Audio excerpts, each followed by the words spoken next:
Et maintenant,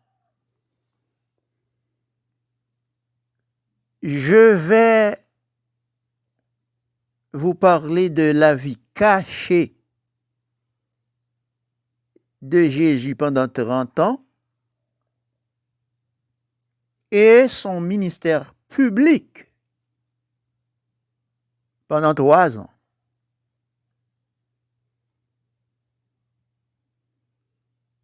Pour commencer, je vais essayer de répondre à titre d'information à ces 2 questions dont voici la première. Pourquoi Dieu avait-il choisi Nazareth comme lieu de résidence de Jésus?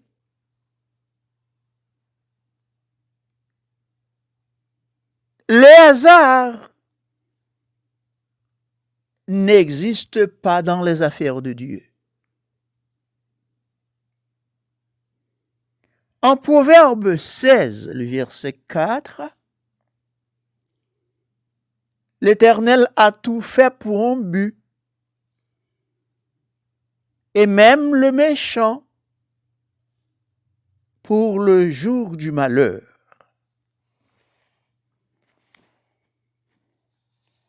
C'est bien de dire tout cela.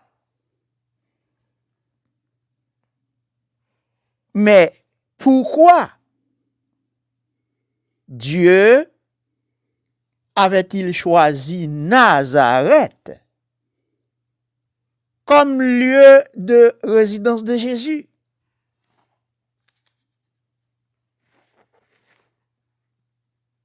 Parlons un peu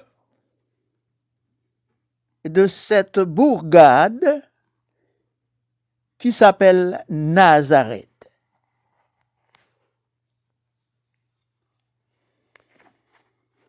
Rendez-moi fou ou sage. La position géographique d'une zone peut contribuer au sous-développement de toute une population, comme elle peut contribuer aussi au développement de ses habitants.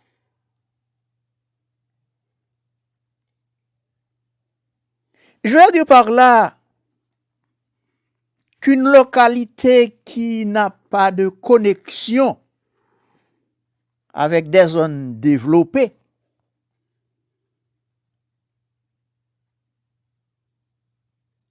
elle peut être une véritable paralysie pour tous ces habitants-là. Et c'était le cas de Nazareth.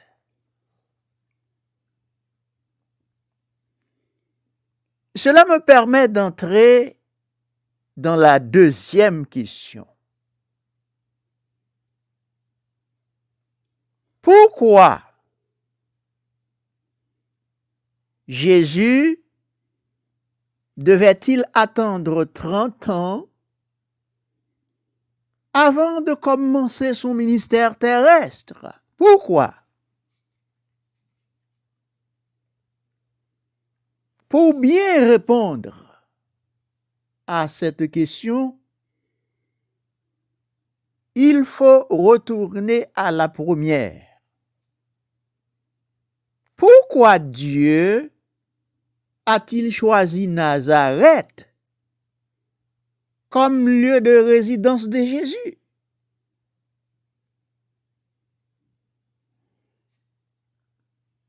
Au risque de vous surprendre et au risque de mal me faire comprendre aussi, je vous dis tout de suite que Nazareth était le lieu convenable pour la résidence de Jésus, et je vous dirai pourquoi. Parlons maintenant un peu de la position géographique de Nazareth. Nazareth est située dans la Galilée, à quelques encablures de la ville de Capernaum.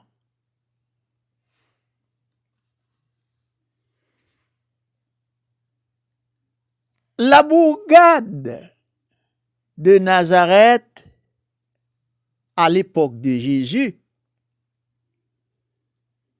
était un endroit complètement isolé des zones urbaines. Bref, Nazareth est située dans les montagnes. Et c'est en raison de son isolation que Jésus avait choisi d'établir son quartier général à Capernaum. Alors, poussé par la curiosité, vous pouvez vous demander, mais pourquoi Capernaum? Alors que cette ville, c'est-à-dire Capernaum, est située à quelques 32 kilomètres de Nazareth. Ça fait loin, hein? Et pourtant, Jésus a laissé Nazareth pour établir son quartier général à Capernaum.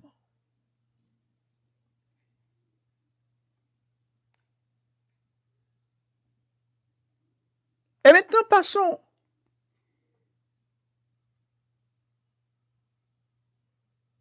à cette question de savoir pour quelle raison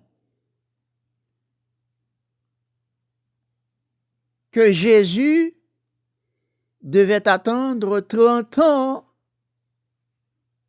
avant de commencer son ministère terrestre. Pourquoi?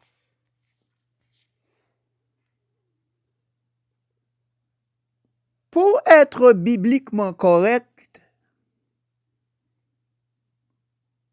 je vous invite à lire Nombre, le chapitre 4, le verset 3, qui dit « Depuis l'âge de 30 ans et au-dessus, jusqu'à l'âge de 50 ans, tous ceux qui sont propres à exercer quelque fonction dans l'attente d'assignation. »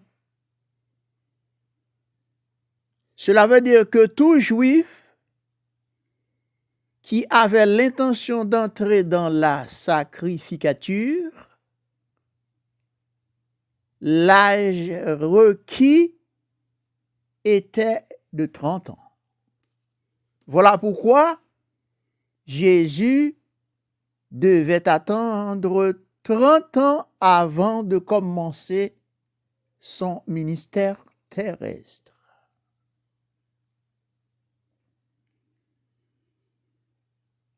J'espère que vous avez bien compris, mais nous n'avons pas encore fini avec cette question de savoir pourquoi Dieu avait-il choisi Nazareth comme lieu de résidence de Jésus? Eh bien, mes raisons, puisque Jésus t'a pral passé 30 ans de vie cachée avant de commencer son ministère terrestre. Nazareth était le lieu convenable pour se retirer. Puisque avant Jésus commençait son ministère terrestre, selon le programme de Dieu, il devait passer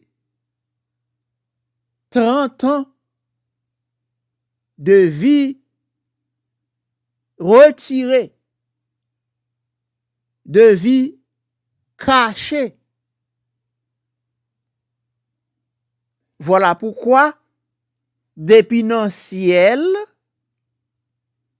bon Dieu gantan choisi endroit ça pour lui, qui c'est Nazareth, puisque avons commencé ministère terrestre, ou pral passer 30 ans caché, m'a préparé un côté pour cacher un lieu sûr, et bien c'est là pour le passer 30 ans. Après quoi, ou pral entrer dans le ministère.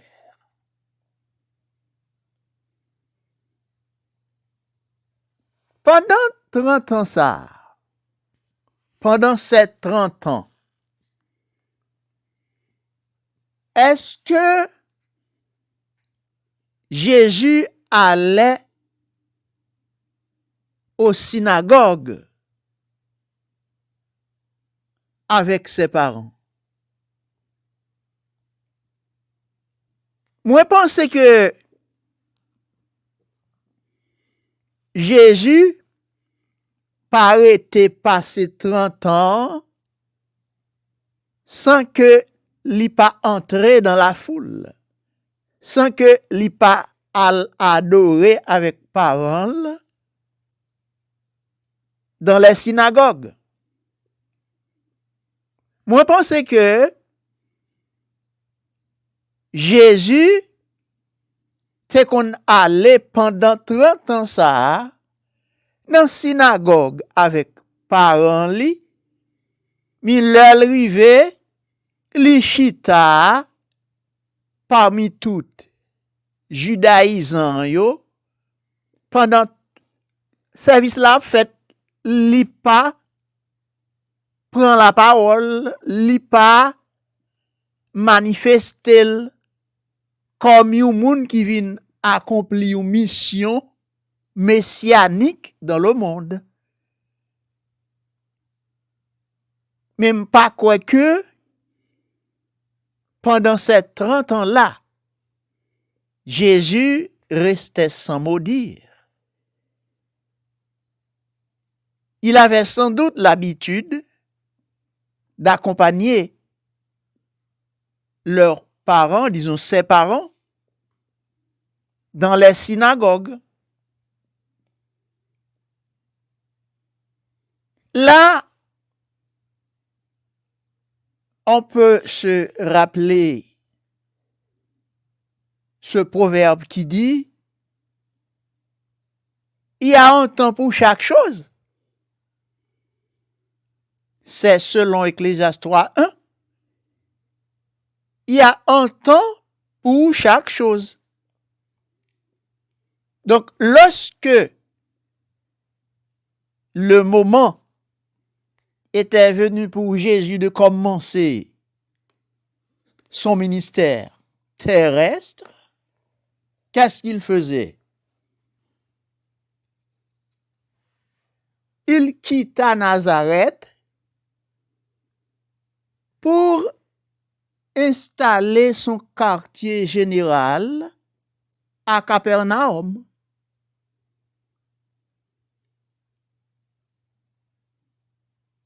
Et pourquoi Capernaum?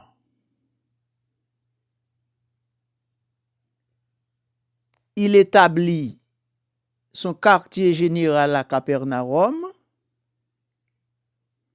C'est parce que Capernaum est une ville située près de la mer de Galilée. Donc, Capernaum était un endroit stratégique pour Jésus de commencer son ministère terrestre.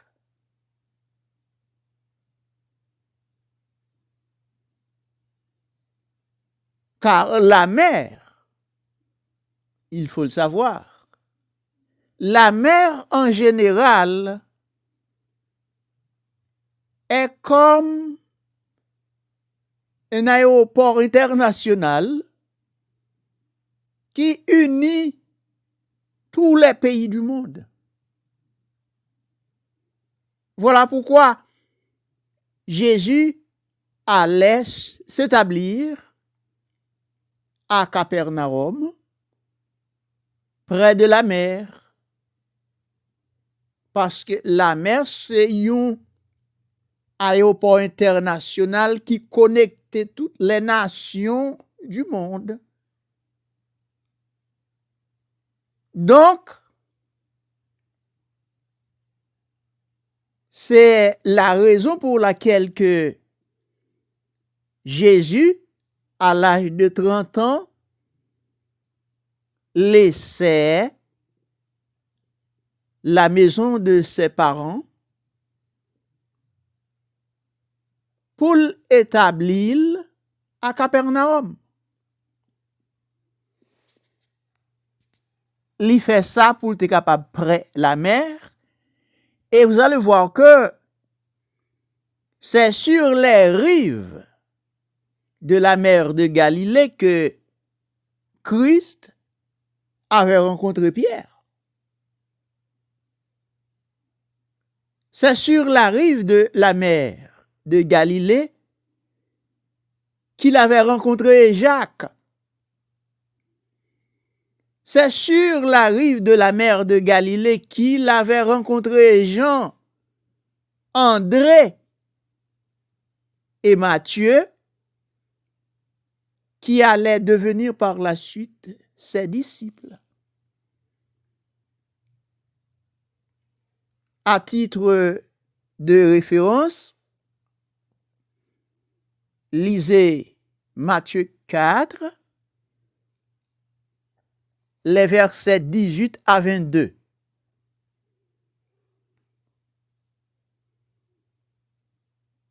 Et d'après le dictionnaire biblique,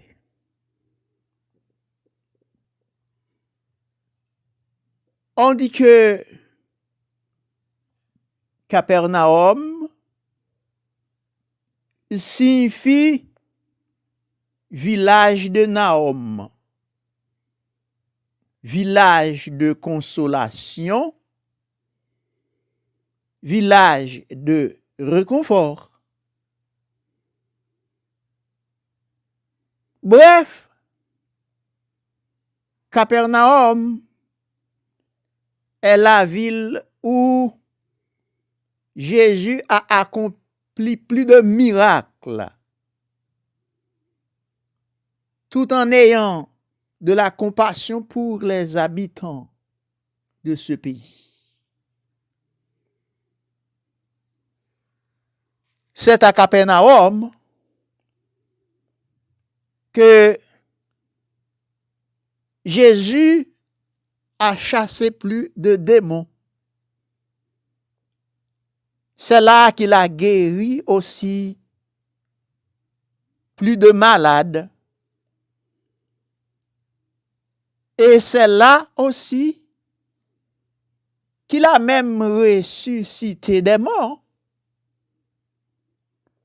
Ou mettre ça dans Matthieu, le chapitre 8, le verset 16. Lis aussi Marc, chapitre 5, le verset 35 à 42. Donc, c'était un peu de détails que m'tabaou sur la vie cachée de Jésus pendant 30 ans et son ministère public pendant 3 ans. Jésus t'est passé 30 ans dans la vie cachée li à Nazareth. Pourquoi? C'est parce que selon le plan de Dieu, comme c'est selon les coutumes juives que Jésus allait commencer son ministère, il fallait attendre 30 ans.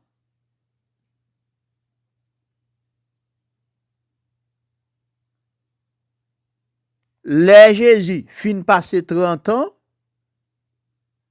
moment passé maintenant pour commencer son ministère, il quitta la ville de Nazareth pour s'installer à Capernaum. Donc Jésus t'est venu sauter dans le ciel avec un plan bien établi. Et c'est ça que fait après. Lorsque le Christ était sur la croix, il a prononcé une parole en disant « Tout est accompli ». Cela veut dire que Jésus était venu dans le monde avec un programme point par point. Donc, li fin accompli tout ça pour te accompli, li te do né, li prend naissance.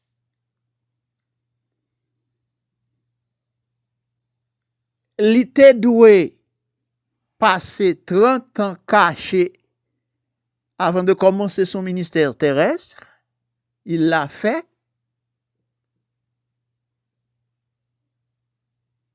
Après avoir passé 30 ans à Nazareth, il devait laisser cette bourgade pour aller s'installer à Capernaum.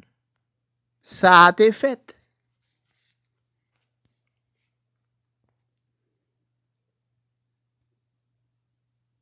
Jésus t'est doué aller de lieu en lieu prêcher l'évangile du royaume. Il a fait cela. Il te doué guérir malade. Il te doué ressusciter mort. Il a fait tout cela. Après quoi, il te doit arrêter. Il te doit battre.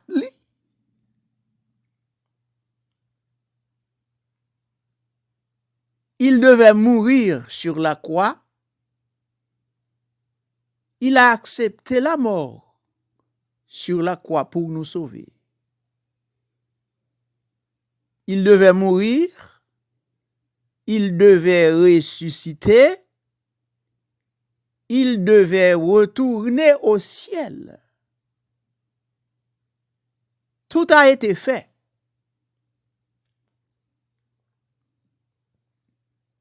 Mais avant de retourner au ciel, il nous a laissé avec une promesse que nous lisons en Jean 14, où il déclarait que votre cœur ne se trouble point et ne s'alarme point. Croyez en Dieu et croyez en moi. Je vais vous préparer une place, et lorsque je m'en serai allé et que je vous aurai préparé une place, je reviendrai et je vous prendrai avec moi afin que là où je suis, vous y soyez aussi. C'est cette belle promesse qu'il nous a faite avant de retourner au ciel. Mais moi toujours crois que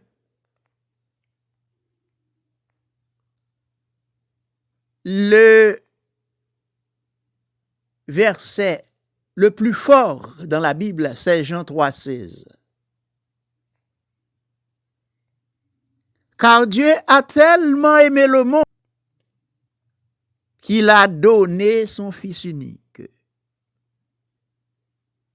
afin que quiconque croit en lui ne périsse point, mais qu'il ait la vie éternelle. Maintenant, l'évangile est un véritable gaspillage. L'évangile est un gaspillage, mais il existe très peu de monde qui en profite. Pourtant, un jour viendra où pas tant de parler de l'évangile encore, parce que la porte de la grâce sera fermée. Mais avant de conclure, laissez-moi retourner à Jean 3,16. Car Dieu a tellement aimé le monde qu'il a donné son Fils unique, afin que quiconque croit en lui ne périsse point, mais qu'il ait la vie éternelle.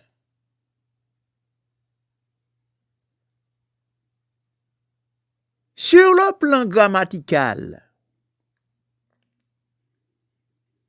est-ce que li pa ta pi bon pour Jésus te dit, car Dieu a tellement aimé les hommes qu'il a donné son Fils unique, afin que quiconque croit en lui ne périsse point, mais qu'il ait la vie éternelle. Est-ce que le pas pi bon de dire, car Dieu a tant aimé les hommes, au lieu de dire, car Dieu a tant aimé le monde? On a comme l'impression que dans cette déclaration, Jésus voulait faire comprendre qu'il aimait aussi les montagnes, les plaines, enfin tout ce qui fait partie de la terre. Pour être plus précis, Jésus aurait été plus grammaticalement correct en disant car Dieu a tant aimé les hommes. Mais pourquoi Christ a dit de préférence car Dieu a tant aimé le monde et non car Dieu a tant aimé les hommes? Eh bien là,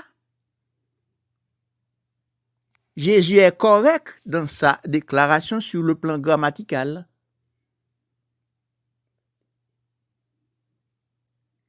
Il a fait ici usage d'une figure de grammaire qui s'appelle métonymie.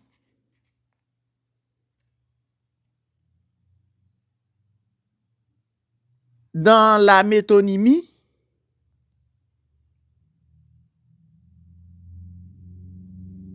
on choisit le tout au lieu la partie. Dans cette déclaration de Jean 3,16,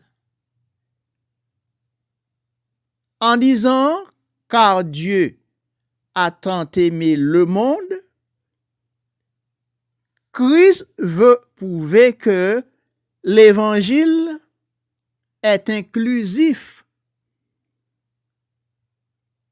Il n'est pas exclusif.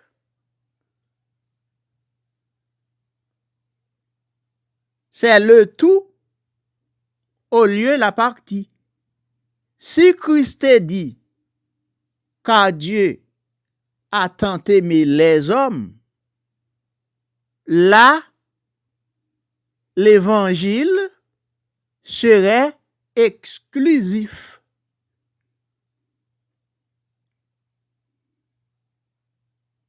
Donc, puisque l'évangile n'est pas exclusif, il est inclusif, c'est-à-dire il est pour tout le monde, quel que soit mon nom, il peut être sauvé en acceptant le Christ comme son sauveur personnel. L'évangile n'est pas exclusif. C'est pour tout le monde. Que vous soyez riche, l'évangile est pour vous. Que vous soyez pauvre, l'évangile est pour vous. Christ ne fait pas d'acception de personne. Voilà pourquoi vous qui écoutez ce message en ce moment même, je vous invite à prendre la décision d'accepter Jésus-Christ comme votre sauveur personnel. Et je vous garantis que vous ne le regretterez jamais. Parce que j'aime bien moun qui accepte Christ comme sauveur personnel, yo peut regretter par la suite.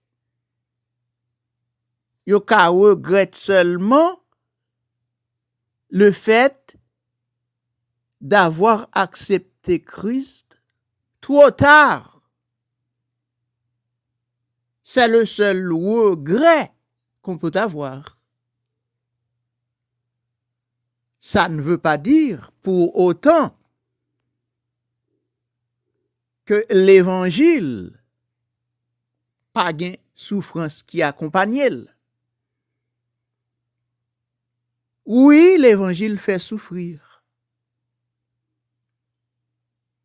Et Christ nous l'a affirmé en Jean 16, du verset 33.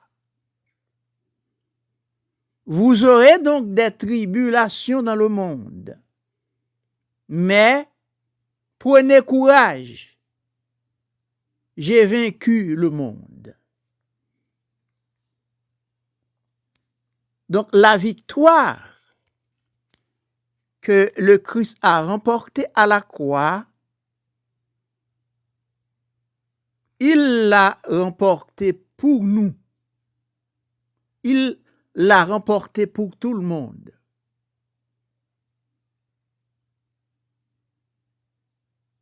Tout le monde est invité. La porte de la grâce est encore ouverte jusqu'à présent.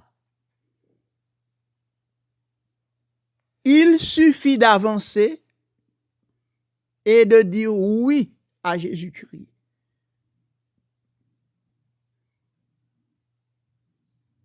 Il va vous recevoir à bras ouverts. Venez à Jésus-Christ maintenant.